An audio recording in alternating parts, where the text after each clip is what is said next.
I love growing in this environment. I mean, when you get here in the morning and the amount of animal life and insect life, you see the birds that are going around, I mean, it's just a brilliant office to be in. Go Local is a CSA, so it's community supported agriculture. The members who are part of it invest in it and give the growers the support throughout the year. Here people come in and pick up their share every week, so you have to physically come to the farm. You've got that connection with where your veg is grown. It means that people are much more involved. It is really important to demonstrate that it is possible to do things in a different way. The destruction of peatland is just, it's unforgivable really. It should never have been allowed to get to that stage. Composting is a way forward. We need to get back to the old-fashioned ways of growing so that we can move away from peat more easily. With the help of our members who have taken on researching the peat issues, we've embarked on doing some peat trials, so looking at different brands of compost, making different growing mediums here on the farm.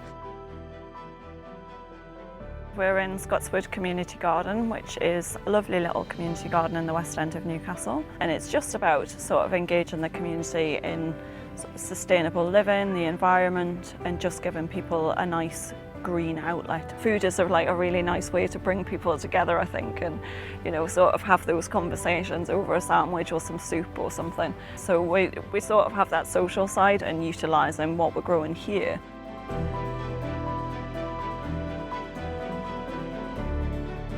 We've got a few items in peat-free and we have been trialling it. It's just trying to get the confidence to move fully into peat-free growing. The best time to try peat-free is probably like now rather than leaving it till you haven't got an option. It's just adapting and it's learning.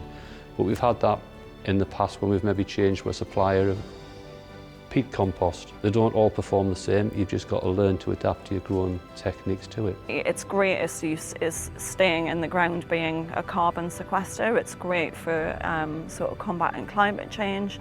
It's better to stay where it is in the peat bogs and just kind of left undisturbed. Most important thing is it'll stop the destruction of very valuable natural areas. Peat's not the absolute solution. You can get fertility and health and nutrition just by having a good compost system, really. It's been actually a really interesting journey to learn the alternatives. Home composting, whether that's just you taking your little kitchen caddy out, or whether it's sort of from an allotment or a community garden like this, we're not producing any kind of greenhouse gas, we're not producing any methane because it's all done aerobically, so it has the oxygen in there, generating so much less waste, and it's all going into the compost bin, and then I just use it on my garden, so why not?